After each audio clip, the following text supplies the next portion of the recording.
اس نے جو بھی کہا وہ صحیح تھا، میں نے جو بھی سوچا وہ صحیح تھا، تم نے جو بھی کیا وہ صحیح تھا۔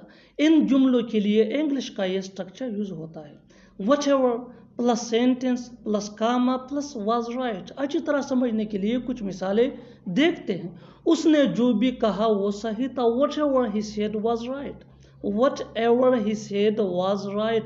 میں نے جو بھی سوچا وہ صحیح تھا، what ever I thought was right, what ever I thought was right. تم نے جو بھی کیا وہ صحیح تھا، what ever you did was right, what ever you did was right. بالکل فارمولے کو ہم سٹیپ بائی سٹیپ فالو کر رہے ہیں۔ آپ بھی اس فارمولے کے بیس پہ سیکھ سکتے ہیں، بنا سکتے ہیں ایسے جملے انگریزی زبان میں آسانی سے۔ That can be really help فل۔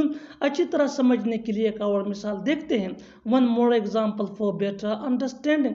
ہم نے جو بھی سنا وہ صحیح تھا، ہم نے جو بھی سنا وہ صحیح تھا۔ Whatever we heard was right, whatever we heard was right. اور آخر میں یہ سینٹینس آپ کے لیے، کامنٹ سیکشن میں اس کا جواب ضرور دینا۔ تم نے جو بھی دیکھا وہ صحیح تھا، تم نے جو بھی دیکھا وہ صحیح تھا۔ Subscribe to English PS for more advance English sentence structure. Thanks من۔